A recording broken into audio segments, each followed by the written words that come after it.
Good morning बच्चों। आज हम ये क्लास 9 कंप्यूटर स्टूडेंट्स के लिए है। आज हम थर्ड चैप्टर स्टार्ट करेंगे, कंप्यूटर के मुख्य भाग। कंप्यूटर के मुख्य भाग क्या होता है? कंप्यूटर के 3 मुख्य भाग होते हैं, इनपुट इकाई, सीपीयू मतलब प्रोसेसिंग, और तीसरा होता है आउटपुट इकाई। हम जो भी डेटा, आंकड़ा उल्टा सीधा जैसा भी लिख करके कंप्यूटर में डालते हैं, पहले वो प्रोसेस करता है, फिर उसके बाद वो हमें आउटपुट दिखाता है। हम इनपुट यूनिट की मदद से डेटा इनपुट करते हैं, फिर वो सीपीयू में जा कर के प्रोसेस करता है और उसके बाद हमें आउटपुट, मॉनिटर पे हमें उसका आउटपुट दिखता है। बच्चों यहाँ पर आपको एक चित्र दिख रहा होगा, कंप्यूटर का रेखा चित्र। इसमें देखिए बाएं हाथ पर एक इनपुट बना हुआ है और बीच में सीपीयू बना हुआ है। तो सीपीयू में हम यहाँ से इनपुट डाल रहे हैं, फिर सीपीयू में प्रोसेसिंग हो रही है, उसमें एएलयू, सीयू, आंतरिक मेमोरी, प्राथमिक मेमोरी और द्वितीय मेमोरी, इस तरह से ये वर्क करता है। फिर उसके बाद हमें शो करता है आउटपुट यूनिट पर। अब इसका ये डिस्क्रिप्शन दिया हुआ है, डेटा, आंकड़े किस तरह से कार्य करते हैं, इनपुट, प्रोसेसिंग और आउटपुट पे।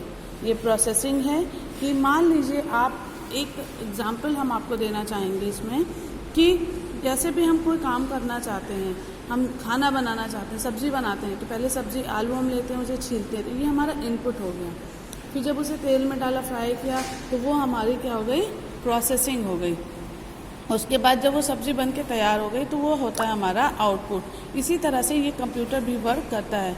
अब कंप्यूटर के प्रमुख भाग और एवं उनके कार्य। सीपीयू का काम क्या होता है?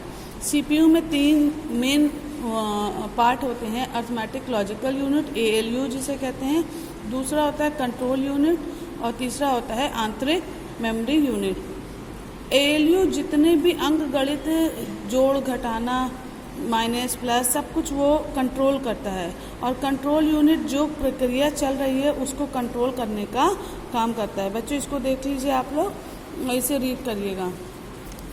और तीसरा होता है हमारा मेमोरी यूनिट, जो भी हमने वर्क किया है वो जा कर के मेमोरी में सेव हो जाता है। अब इसमें प्राथमिक मेमोरी होती है, रैम होता है, रोम होता है, प्रोरोम होता है, ईपीरोम होता है, ईईपीरोम होता है और ईईपीरोम होता है, द्वितीय मेमोरी होती है, फ्लॉपी डिस्क होती है। ये सब हमारे स्टोरेज डिवाइसेस हैं जहाँ पर हमारे सारी चीज़ें स्टोर हो रही हैं, सेफ हो रही हैं। ठीक है बच्चों, तो आप इसको ज़रा डिटेल में पढ़ लीजिएगा नेक्स्ट चैप्टर में। ये अब उसके बाद एक बच्चों ये चीज़ है कि टेप में हम रिकॉर्ड कर सकते हैं। देखिए मैग्नेटिक डिस्क डिवाइस, ये सब आप लोग जानते होंगे, tape drive and cassette record, इसमें भी हम सेव कर सकते हैं।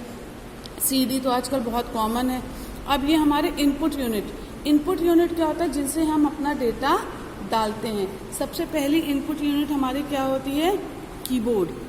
फिर एमसीआर, इससे भी हम प्रिंट करके कोई भी चीज़ कंप्यूटर में आसानी से स्कैन करके डाल सकते हैं। कीबोर्ड है। फिर तीसरा है हमारा माउस। ये आपने देखा होगा कि माउस को हम इधर उधर घुमाते हैं तो उसका कर्सर मूव करता है। तो माउस जो है वो 3 तरह का होता है, मैकेनिकल माउस, ऑप्टिकल माउस और कॉर्डलेस माउस। 3 तरह के ये माउस होते हैं। अब और ये चौथा है हमारे पास जॉयस्टिक। आप अक्सर मॉल वगैरह में जाते होंगे तो वहाँ पर देखते होंगे कि जॉयस्टिक के थ्रू स्कैन करके कंप्यूटर में डेटा एंट्री किया जाता है। स्कैनर के थ्रू भी हम किसी भी चीज़ को स्कैन करके कंप्यूटर में डाल सकते हैं। लाइन पेन से हम कंप्यूटर में टच करके उस पर वर्क कर सकते हैं। अब आता है चौथा हमारा आउटपुट यूनिट, जिस पर हमारा किया हुआ काम प्रदर्शित होता है, दिखाई देता है। तो उसमें सबसे पहली चीज़ है हमारी ये मॉनिटर। ये आपको पिक्चर दिख रही होगी, इस पर आप लोग जो भी वर्क करते हैं वो मॉनिटर पे आपको दिखने लगती है।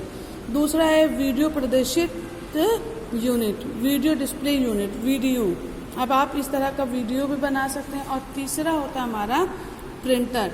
हम जो भी काम कंप्यूटर पे कर रहे हैं उसको अपने प्रिंट आउट के थ्रू हम प्रिंटर पे निकाल सकते हैं। ये 6 तरह के होते हैं। डेजी व्हील प्रिंटर होते हैं, डॉट मैट्रिक्स प्रिंटर होते हैं, inkjet printer, laser printer, thimble printer, chain and drawn printer and dot matrix printer. ये इतने तरह के प्रिंटर होते हैं। बच्चों अब ये लास्ट में आपको मैं क्वेश्चन दे रही हूँ, इसे आप अपने नोटबुक में कर लीजिएगा और करके मुझे इसकी फ़ोटो, आपको इसमें से सिर्फ दीर्घ उत्तरी और लघु उत्तरी करना है। अति लघु को आप लोग छोड़ दीजिएगा, दीर्घ उत्तरीय और लघु उत्तरीय प्रश्न करके मुझे दिखाइए। ओके बच्चों।